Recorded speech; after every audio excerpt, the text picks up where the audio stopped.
नमो कृष्णाय। श्री कृष्ण हम सब के जीवन के प्रेरणा के स्रोत हैं। श्री कृष्ण के संदेशों से साफ है कि हमारा शरीर ही कुरुक्षेत्र है और आसुरी शक्तियों के विनाश के बाद यही शरीर धर्म क्षेत्र बन जाता है। इस शरीर के अंदर पांडव भी मौजूद हैं और कौरव भी। पांडवों का मार्गदर्शन करने के लिए श्री कृष्ण भी इसी शरीर में उपस्थित हैं। उनके संदेश क्रिस्टल क्लियर हैं, उनके संदेश अटल हैं। हर युग में हम उन्हें अपनाकर अपना जीवन सार्थक कर सकते हैं। मित्रों, आध्यात्मिक यात्री के लिए श्री कृष्ण के वचन अमृत की तरह हैं, जो ज्ञान पिपासु के हर संदेह और सवाल की प्यास को सहजता से बुझा सकते हैं। हम सब सत्य की खोज करते हैं। श्री कृष्ण ने एक लाइन में हमें सत्य की परिभाषा दे दी। यदि सत्य की खोज करनी है तो हमें अपनी आत्मा का साक्षात्कार करना पड़ेगा। श्री कृष्ण कहते हैं कि आत्मा ही सत्य है।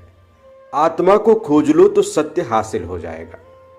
धर्म और अध्यात्म में दूसरा बड़ा शब्द है सनातन। यह सनातन क्या है? सनातन जो चिरस्थायी है, जिसका न आदि है न अंत है। श्री कृष्ण कहते हैं कि परमात्मा ही सनातन है। जब हम सनातन की बात करते हैं तो उसके साथ धर्म जुड़ा हुआ है। सनातन धर्म यानी जिसका अस्तित्व आदिकाल से है, जो सृष्टि के प्रारंभ से ही एग्जिस्टेंस में है, वही सनातन धर्म है। सनातन धर्म रास्ता है उस परमात्मा को प्राप्त करने का जो अनादि है। यह जो सनातन धर्म है वो परमात्मा से मिलाने वाली क्रिया है, वही पथ है, वही साधन है। महाभारत में श्री कृष्ण अर्जुन को युद्ध करने की शिक्षा देते हैं। हम सब भी युद्ध करने को लालायित हैं। होता है ना, थोड़ी थोड़ी सी बात पर हम लड़ाई लड़ने को उत्सुक हो जाते हैं। यह युद्ध क्या है? सकारात्मक और नकारात्मक शक्तियों का संघर्ष ही युद्ध है। श्री कृष्ण कहते हैं कि हम सब के अंदर पॉजिटिव यानी दैवीय और नेगेटिव यानी आसुरी, ये दोनों प्रवृत्तियां मौजूद हैं। जब तक दोनों मौजूद हैं तब तक युद्ध चलता है। बाहरी जगत में भी इसी तरह देव और दानव मौजूद हैं। अंतःकरण में भी इन दोनों के बीच युद्ध होता है। धर्म अध्यात्म में अगला शब्द आता है ज्ञान। ज्ञान और अज्ञान को लेकर हम सब भ्रमित रहते हैं, लेकिन श्री कृष्ण एक शब्द में इस भ्रम को दूर कर देते हैं। जिससे परमात्मा की प्रत्यक्ष जानकारी हो जाए, जिसके हृदय में परमात्मा की अनुभूति हो जाए, वही ज्ञान है। इसके इतर सब कुछ अज्ञान है। श्री कृष्ण ने गीता में योग की शिक्षा दी है। यह योग क्या है? योग तो हमारा हमेशा होता है। कभी हम प्रेम से मिलते हैं, कभी हम घृणा से, कभी हम सुख से मिलते हैं, कभी दुख से, कभी संपन्नता से, कभी विपन्नता से, कभी नाम से, कभी बदनामी से। श्री कृष्ण कहते हैं कि संसार में मिलने वाली वस्तुएं योग नहीं है, क्योंकि उनका बहुत जल्दी वियोग हो जाता है। जो संयोग और वियोग से मुक्त है, उस अव्यक्त ब्रह्म से मिलन का नाम योग है। श्री कृष्ण की शिक्षा में निष्काम कर्म योग का वर्णन मिलता है। इसकी बहुत चर्चा होती है। ये कोई बहुत कठिन ज्ञान नहीं है, बहुत आसान है। सृष्टि के नियमों के अनुसार प्रकृति के नजदीक रहते हुए ऐसे कर्म करना जिससे किसी का नुकसान न हो और जिसे करते वक्त अभिमान न हो। उस कर्म को परमात्मा का कार्य मानते हुए उसमें लिप्त हुए बगैर समर्पण के साथ उस कर्म में लगे रहना ही निष्काम कर्म योग है।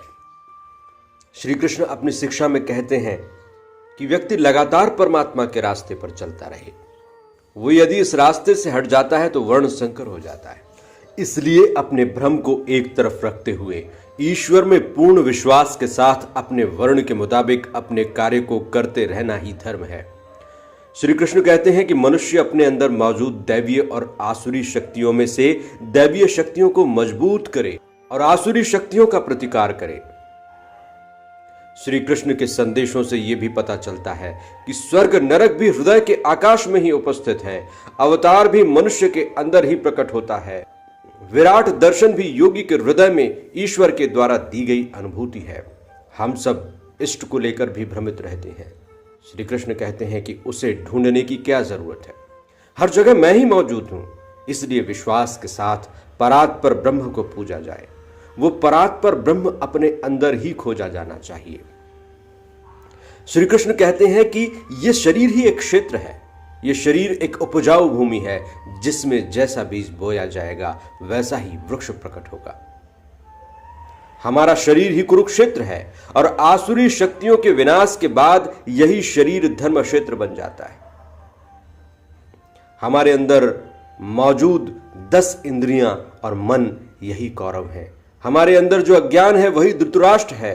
सच्चाई को जानते हुए भी जो धृतराष्ट्र की तरह अंधा बना रहता है वही अज्ञानता है। मन ही धृतराष्ट्र है जो अपनी इंद्रियों रूपी पुत्रों के मोह में पड़कर अपना ही बुरा करने पर आमादा हो जाता है। मन का मोह ही दुर्योधन है। मन की दुर्बुद्धि ही दुशासन है। हमारे अंदर ही विजातीय कर्म कर्ण के रूप में मौजूद हैं, भ्रम के रूप में भीष्म, द्वैत के आचरण के रूप में द्रोणाचार्य, आसक्ति के रूप में अश्वत्थामा, विकल्प के रूप में विकर्ण, अधूरी साधना के रूप में कृपाचार्य और जीव के रूप में विदुर विराजमान है। इसके विपरीत पांडवों के रूप में पुण्य भी विराजमान है। एक योद्धा के रूप में अर्जुन मौजूद है तो धर्म के रूप में धर्मराज युधिष्ठिर। अर्जुन की भक्ति और अनुराग की रक्षा के लिए श्री कृष्ण भी मौजूद है। अपने अंदर श्री कृष्ण के दर्शन वही कर सकता है जो अर्जुन की तरह उनके प्रति अनुरागी है। भक्ति और अनुराग अलग अलग नहीं है। जब भक्ति अनन्य हो जाती है तो यही अनुराग बन जाती है और इसी से श्री कृष्ण मार्गदर्शन के लिए प्रकट हो जाते हैं। गीता में यूं तो बाहरी युद्ध का चित्र नजर आता है लेकिन उसमें आंतरिक युद्ध के सूत्र छिपे हुए हैं। आप सब इन सूत्रों का इस्तेमाल करें। हम सब इन सूत्रों पर चलें, इनको समझें, इनके वास्तविक अर्थ को अपने जीवन में अंगीकार कर अपने जीवन को यथार्थ के धरातल पर सफल और अग्रसर बनाएं। अध्यात्म के रास्ते पर चलें, योगस्थ हो जाएं। यही मेरी शुभकामनाएं हैं। आप सबको श्री कृष्ण की जन्माष्टमी पर बहुत बहुत शुभकामनाएं। बहुत बहुत धन्यवाद।